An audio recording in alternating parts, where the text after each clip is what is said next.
आहे आणि त्यांची धरपकड करणं सुद्धा आता पोलिसांना कठीण जाईल अशी परिस्थिती तिथे निर्माण झालेली आहे। कारण पोलिसांनी आता 250च्या वर लोकांना ताब्यात घेतलेलं आहे। मराठी मानुस के ऊपर सभी को अभिमान है। मैं उस क्षेत्र से चुन के आता हूँ तो क्या मुझे मराठी वोट नहीं मिले? क्या मिले, ये स्वाभाविक है। और उनके पीछे आधार है, श्रद्धा है, और वो मुझे वोट देते तो कोई मैं फंसा के तो नहीं गया। उनको भी पता है कि हमने मराठी मानुस की और मराठी भाषा की इज्जत की है। लेकिन अभी जो आंदोलन का जो रूप दिया जा रहा है उसके अंदर ऐसा कोशिश कर रहा हूँ साहेब, मी तुम्हाला तेच सांगतो आहे।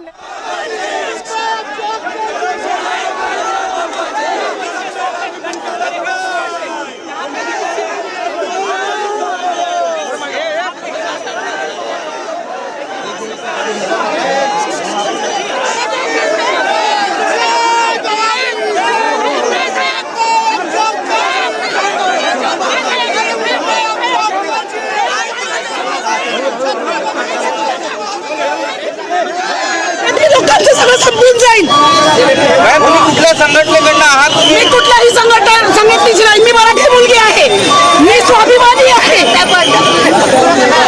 काय तुम्हाला बोलायचा अधिकार नाहीये? बोलायचा अधिकारच नाहीये इकडे। बोलायचा अधिकार दिला नाही का? आम्ही मराठी आहोत आणि मराठी आम्ही शिवरायांची मुलं आहोत। सगळ्यांना लाज वाटायला पाहिजे मागून बघताय। ज्या पद्धतीची दडपशाही करताय, पोलिसांची दडपशाही, असं वाटतंय का तुम्हाला? कारण तुम्ही कुठल्याही पक्षाची रिलेटेड नाही असं सांगतायत सर्वसामान्य हे मराठीचं गाव आहे।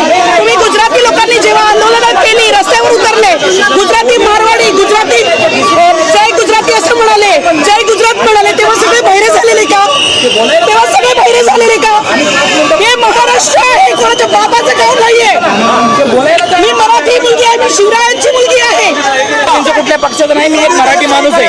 मोर्चा मनसेचा नाहीये, मराठी माणसाचा आहे। मीरा भाईंदर शहर हे मराठी माणसाचं शहर आहे। तसंच गुजराती मारवाडी इथे येऊन राहिले, सर्वांनी प्रेमाने राहावं, आनंदाने राहावं। तुम्ही गेले 4 दिवसात पोस्ट पाहत असाल फेसबुकवरती। आम्ही ऑलरेडी जेव्हा मारवाडी लोकांनी बिना परमिशन मोर्चा काढला, त्यांच्यावरती एवढी दडपशाही नाही केली, तेवढी महाराष्ट्र लोकांवर केली जाते। प्रत्येक आम्ही इथं उभं राहतो सिंगल तरी सुद्धा आम्हाला गाडीमध्ये बसवलं गेलंय। त्यांची दडपशाही आहे, हे फक्त पोलिसांची चूक नाही आहे, हे वरून चाललेलं राजकारण आहे। ह्या दडपशाहीला सगळ्या मराठी लोक आता घोडबंदरला मोर्चा काढा अशी परवानगी दिलेली होती। आताची महत्त्वाची बातमी, फडणवीसांच्या वक्तव्याला संदीप देशपांडे यांनी उत्तर दिलेलं आहे। घोडबंदर रोडला मोर्चा काढा अशी परवानगी दिलेली होती असं म्हणतात संदीप देशपांडे। कारण फडणवीस यांनी म्हटलेलं होतं की या परवानगी जी आहे मोर्चाला ती वेगळ्या मार्गाने दिलेली होती, या मार्गाने दिलेली नव्हती।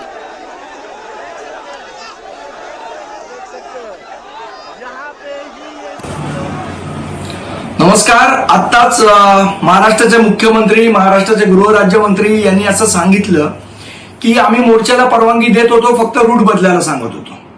मला स्पष्टपणे सांगायचं आहे की मोर्चाची परवानगी पोलीस द्यायला तयार नव्हते, आणि जो रूट बदलण्याचा विषय आहे तो ते आम्हाला सांगत होते। घटना घडली मीरा रोडमध्ये, व्यापाऱ्यांनी मोर्चा काढला मीरा रोडमध्ये, आणि आम्हाला सांगत होते मोर्चा काढा घोडबंदर रोडला।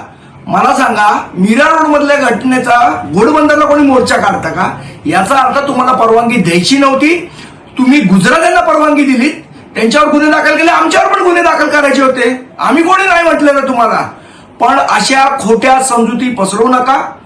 आणि मला सर्व महाराष्ट्रातल्या तमाम लोकांचा फोन येतोय, मी आपल्या सरकारला पण ही कल्पना देऊ इच्छितो। अख्ख्या महाराष्ट्रातला मराठी माणूस हा मीरा रोड भाईंदरकडे निघालेला आहे। आता आम्हाला बघायचंच आहे की तुमच्या जेलमध्ये संख्या जास्ती आहे का मराठी माणसांची संख्या जास्ती आहे? किती लोकांना तुम्ही जेलमध्ये पाठवणार आहात ना, तेही आम्हाला बघायचं आहे। आता हे आंदोलन जोपर्यंत मोर्चाची परवानगी तुम्ही देत नाही तोपर्यंत चालू राहणार। आंदोलन आता होईल, यापुढे जेल जेवढ्या ताकद असेल सरकारची, पोलिसांची, त्यांनी करावं। जेल भरो आंदोलन आता सुरू होईल इकडे। अर्थात राहील, तुम्ही बघा आता सामान्य नागरिक पण आलेत, रस्त्यावर आहेत, आणि यापुढे आंदोलन राहील। जेवढ्या बसेस भरायच्या, जेवढ्या लोकांना अटक करायची ते सरकारने करावं। मराठी माणूस शांत बसणार नाही। महाराष्ट्र नवनिर्माण मुख्यमंत्र्यांनी सांगितलेलं होतं की रूट बदलायला सांगितलेला होता, संवेदनशील भागातनं हा मोर्चा नको असं पोलिसांचं म्हणणं होतं। मात्र जो रूट बदलायला सांगितला तो घोडबंदरचा सांगितलेला होता आणि मीरा रोडमध्ये घटना घडली तर मोर्चा घोडबंदरला का काढणार असा सवाल संदीप देशपांडे यांनी विचारलेला आहे. नेमकं काय म्हटलेलं आहे संदीप देशपांडे यांनी तेही पाहूयात आणि त्यानंतर मुख्यमंत्र्यांनी नेमकी काय प्रतिक्रिया दिली होती तीही पाहूयात.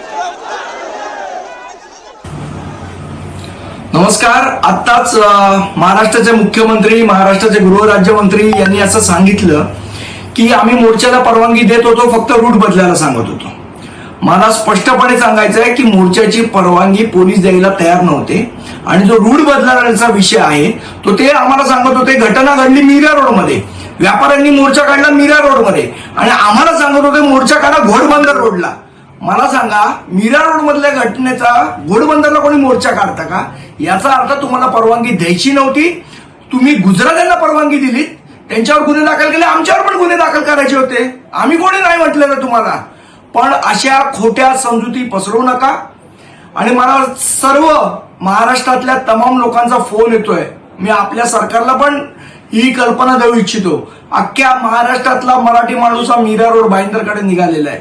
आता आम्हाला बघायचंच आहे की तुमच्या जेलमध्ये संख्या जास्ती आहे का मराठी माणसांची संख्या जास्ती आहे. किती लोकांना तुम्ही जेलमध्ये पाठवणार आहात ना, तेही आम्हाला बघायचं आहे. आता हे आंदोलन जोपर्यंत मोर्चाची परवानगी तुम्ही देत नाही तोपर्यंत चालू राहणार. साहेब, मी पोलिसांना त्या ठिकाणी आयुक्तांना विचारलं की ही परवानगी का दिली नाही. कारण कोणीही मोर्चाला परवानगी मागितली तर आपण परवानगी देतो. मला आयुक्तांनी त्या ठिकाणी सांगितलं की त्यांच्याशी रूटच्या संदर्भात चर्चा सुरू होती, परंतु ते जाणीवपूर्वक अशा प्रकारचा रूट मागत होते की ज्यातनं कुठेतरी संघर्ष होईल. आणि पोलिसांचं म्हणणं असंही होतं की या संदर्भात काही लोकांच्या संदर्भात त्यांच्याकडे काही इनपुट्स आले होते की त्यांना त्या ठिकाणी वेगळ्या प्रकारची काही कारवाई करायची आहे. आणि म्हणून पोलिसांनी त्यांना एवढं सांगितलं होतं की जो नेहमी रूट असतो मोर्चाचा तो रूट तुम्ही घ्या, अशा प्रकारचा रूट घेऊ नका. पण त्यांनी त्याला नकार दिला. त्यांनी सांगितलं आम्ही हाच रूट घेणार, दुसऱ्या रूटवर आम्ही काही जाणार नाही. म्हणून पोलिसांनी ती परवानगी नाकारली असं मला आत्ताच CPंनी सांगितलेलं आहे. तथापि जर मनसेच काय कोणालाही मोर्चा काढायचा असेल आणि परवानगी हवी असेल तर ती परवानगी मिळेल. मात्र आम्हाला इथेच काढायचं आहे, असाच काढायचा आहे, अशा प्रकारे कायदा आणि सुव्यवस्था बिघडवण्याकरता जर जाणीवपूर्वक प्रयत्न झाला तर ते योग्य नाही आहे. शेवटी आपल्याला सगळ्यांना एकाच राज्यामध्ये एकत्रितपणे राहायचं आहे, आपल्या राज्याच्या विकासाचा विचार करायचा आहे. त्यामुळे योग्य रूट देऊन त्यांनी जर परवानगी मागितली तर ती परवानगी कधीही मिळेल, आजही मिळेल, उद्याही मिळेल.